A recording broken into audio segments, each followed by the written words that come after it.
చెప్పండి, ఏంటి పుష్ప 2 రిలీజ్ అవుతుంది, ఒక ఫ్యాన్గా మీ అభిప్రాయం ఏంటి? ఎలాంటి ఎక్స్పెక్టేషన్స్ ఉన్నాయి? 9:30 షో నుంచి స్టార్ట్ చేస్తే రేపు నైట్ షో వరకు 500 crores పక్కండి. ఏంటి సింగిల్ డే వన్ డే మొత్తం 7 షోస్ పడుతున్నాయి కదా, మొత్తం 500 crores మొత్తం వరల్డ్ వైడ్ గా వచ్చేస్తాయి 7 షోల్లో. అవును, ఖచ్చితంగా ఖచ్చితంగా. ఎందుకు అంత భారీ ఎక్స్పెక్టేషన్ పెట్టుకున్నారు? ఎందుకంటే టికెట్ రేట్ కూడా చాలా హైగా ఉన్నాయి, కలెక్షన్స్ కూడా వన్ డేకి వచ్చేసాయి 500 crores. మిగతా 12 రోజుల వరకు కూడా ఇదే రేట్ ఉంటుంది, 3000 crores దాటిపోతుంది. 3000 కోట్లు ఖచ్చితంగా ఈ గ్లోబల్ వైజ్ గా. మరి ఆల్రెడీ 3D వెర్షన్ ఆగిపోయింది కదా? లేదు, అది కాకపోయినా కానీ 2D కానీ హిందీ కానీ కన్నడ కానీ 6 లాంగ్వేజెస్లో 2Dలోనే చూసేస్తారు. నెక్స్ట్ 4D వచ్చినా కూడా అంత ఏముండదు, కానీ 2Dకే హైప్ ఉంది. మరి గతంలో ఎప్పుడు కూడా అల్లు అర్జున్ సినిమా అనేది అంత ఎక్స్పెక్టేషన్స్ లేవు, పుష్ప 2కి మాత్రం భారీ ఎత్తు ఇండియా వైజ్ గా చాలా ఎక్స్పెక్టేషన్స్. కష్టపడ్డారు, ఎందుకని వాళ్ళ కష్టాన్ని కూడా చెప్పుకున్నారు, అన్ని రాష్ట్రాల్లో అన్ని ప్లేసుల్లో అన్ని చెప్పుకున్నారు కాబట్టి అంత హైప్ వస్తుంది సింగిల్ గా. ఒక అల్లు అర్జున్ గారి మరి కొంత నెగిటివ్ ఉంది, ఆల్రెడీ చాలా ఇబ్బందులు ఫేస్ చేసింది, మరి ఇవన్నీ ఎలా చూడతారు? ఎవరికైనా కానీ నెగిటివ్ వస్తుంది, ఏ హీరోకైనా కానీ, చిన్న హీరో కానీ పెద్ద హీరో నెగిటివ్స్ కామన్. అది కాకపోతే మనం తీసుకునే దాన్ని బట్టి ఉంటుంది అంతే. రోల్ చేసుకునే దానికి మనం ఏం చెప్పలేం, కానీ వాళ్ళే డిసైడ్ అయిపోతారు అంతే కదా. టికెట్ 1200 పెట్టి ఇప్పుడు చాలా హైయెస్ట్ బడ్జెట్ ఇప్పటివరకు ఎవరు అమ్మలేదని చెప్తుంది. పెంచుకుంటూ పోవచ్చు, కానీ ఒకటేసారి మళ్ళీ ఇంత పెంచడం అనేది కరెక్ట్ కాదు. ఎందుకంటే కల్కికి పెంచారు, తర్వాత దేవుడు కూడా పెంచారు, దాంట్లో కొంచెం ఒక 50% అన్నా పెంచింటే అది అంత ఉండేది కాదు. టోటల్ 100% పెంచేసినారు, దానికి దీనికి కంపారిజన్ చేస్తే అది ఒక నెగిటివ్గా ఫీల్ అవుతున్నారు అంతా ఆడియన్స్, ఫ్యాన్స్ కూడా. తర్వాత పాటు ఫ్యామిలీస్ వాళ్ళు కూడా, ఎవరైనా రేర్గా చూడాలనుకునే కూడా, రేర్గా చూడాలనుకునే వాళ్ళు కూడా 12 రోజుల వరకు ఏంటి అనేది ఒక నెగిటివ్ ఎక్కువ. అది 1 వీక్ 5 days అయితే మళ్ళీ చూడొచ్చు మనం కూడా అనే ఉండేది, పాజిటివ్గానే ఉండేది. మళ్ళీ 12 days వరకు సినిమా అంతా చూసేసేస్తారు, అది రేట్ ఎక్కువ తక్కువ చూసేస్తారు, బాధతో చూస్తారు అంతే. రేట్స్ ఇంతగానం పెంచితే ఎట్లైనా కలెక్షన్ వస్తుంది కదండి. అదే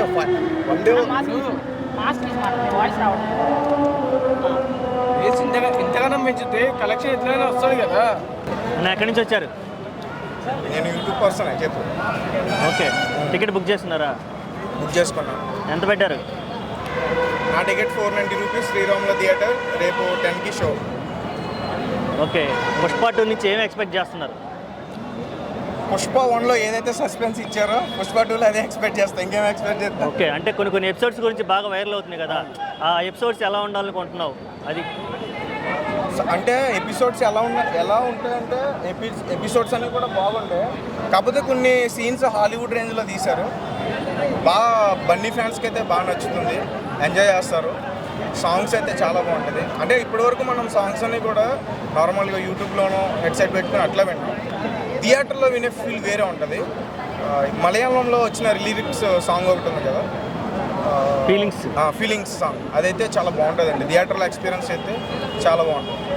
ఓకే, ఇప్పుడు సినిమా సందర్భంగా జరుగుతున్నటువంటి పరిణామాలన్నీ నువ్వు చూస్తూనే ఉంటావు, ఈ ట్రోల్స్ మీద నీ అభిప్రాయం ఏంటి? ట్రోల్స్ మీద నాకు అభిప్రాయం అంటే ఎప్పుడు ఏ హీరో మీద ట్రోల్స్ చేసినా కొంచెం బాధ అనిపించేది, కానీ ఫస్ట్ టైం బన్నీ గారి మీద చేస్తుంటే చాలా హ్యాపీ అనిపించింది. ప్రమోషన్కి ఖర్చు లేకుండా, ఎక్కడో కూడా రూపాయి ఖర్చు లేకుండా చాలా బాగా ప్రమోట్ చేశారు. లేనిపోని హైప్ క్రియేట్ చేసింది ఎవరైనా ఉన్నారంటే అది ట్రోలర్స్ మాత్రమే. సో ట్రోలర్స్కి చాలా థ్యాంక్స్ చెప్తాను నేనైతే. ఓకే, మెగా ఫ్యామిలీ నుంచి ఎవరో కూడా ఇంతటికి రెస్పాండ్ అవ్వలేదు, ఒక సాయి ధరమ్ తేజ్ మాత్రం రెస్పాండ్ అయ్యాడు, దాని మీద అభిప్రాయం ఏంది అసలు? మెగా ఫ్యాన్స్ నుంచి రెస్పాండ్ కాలేదంటే, ఇప్పుడు మెగా కాంపౌండ్ నుంచి చాలామంది హీరోలు వచ్చారు, మరి వాళ్ళు కూడా అల్లు అర్జున్ గారు అలా వచ్చారు, వాళ్ళు కూడా అలా వచ్చారు. వాళ్ళు ప్రూవ్ చేసుకుంటే అప్పుడు కూడా ఇలాగే ఉంటుంది. అల్లు అర్జున్ ప్రూవ్ చేసుకున్నాడు, so he's a proved actor. ఎంత మెగా ఫ్యామిలీ నుంచి వచ్చినా కానీ తను సొంతంగా డ్యాన్స్ చేయడం కానీ, యాక్టింగ్ చేయడం కానీ, కథలు ఎంచుకోవడంలో కానీ ప్రూవ్ చేసుకున్నాడు. ఇప్పుడు చాలామంది హీరోలు వచ్చారు, ఇప్పుడు అక్కినేని ఫ్యామిలీ ఉంది, మరి నాగేశ్వర గారు పెద్ద రేంజ్, నాగార్జున గారు పెద్ద రేంజ్, వాళ్ళు సరిగ్గా ప్రూవ్ చేసుకున్నారా? నాగ చైతన్య, అఖిల్ గారు, సో అలా మెగా ఫ్యామిలీ నుంచి ఎంతమంది వచ్చారు. రామ్ చరణ్ గారు ప్రూవ్ చేసుకున్నారు, దాని తర్వాత చాలామంది వచ్చారు, వాళ్ళు ప్రూవ్ చేసుకున్నారా? అంతేందుకు అల్లు ఫ్యామిలీలో అల్లు అర్జున్ గారు వచ్చారు, తర్వాత అల్లు సురేష్ గారు వచ్చారు. అల్లు అర్జున్ గారు ప్రూవ్ చేసుకున్నారు, అల్లు సురేష్ గారు చేసుకోలేదు. కాబట్టి ప్రూవ్ చేసుకున్న వాళ్ళే ఇక్కడ తోపులు.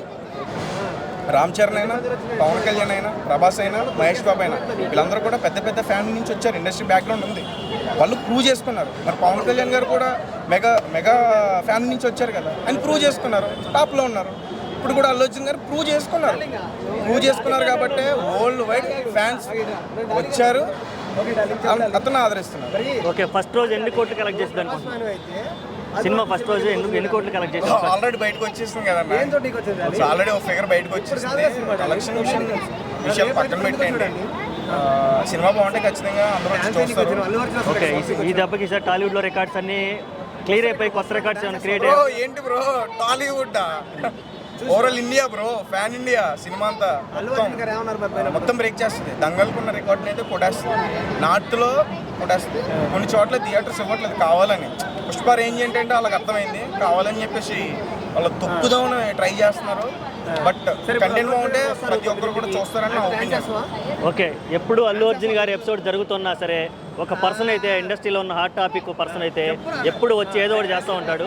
అట్లాగే ఈసారి కూడా రామ్ గోపాల్ వర్మ గారు మళ్ళీ ఈ ఎపిసోడ్లోకి రావటం, మెగా బాహుబలి అల్లు అర్జున్ అనే కామెంట్లు చేయటం, అంతకుముందు కూడా మెగాస్టార్ నిజమైన మెగాస్టార్ అల్లు అర్జున్ అంటాం, ఆర్జీవి గారు అల్లు అర్జున్ అడ్డం పెట్టుకొని ఏదో ఒక వ్యాఖ్యలు చేయడం చూస్తూ ఉంటాం కదా, ఆ ఎపిసోడ్ గురించి ఏం చెప్తారు? సో అంటే ఒక ఇంట్లో గొడవ అయితే పక్కింట్లో ఎవరైనా ఉంటే వాళ్ళు చెవు వేసి వింటారు. ఇది కూడా అంతే, ఇది కూడా అలాంటిదే.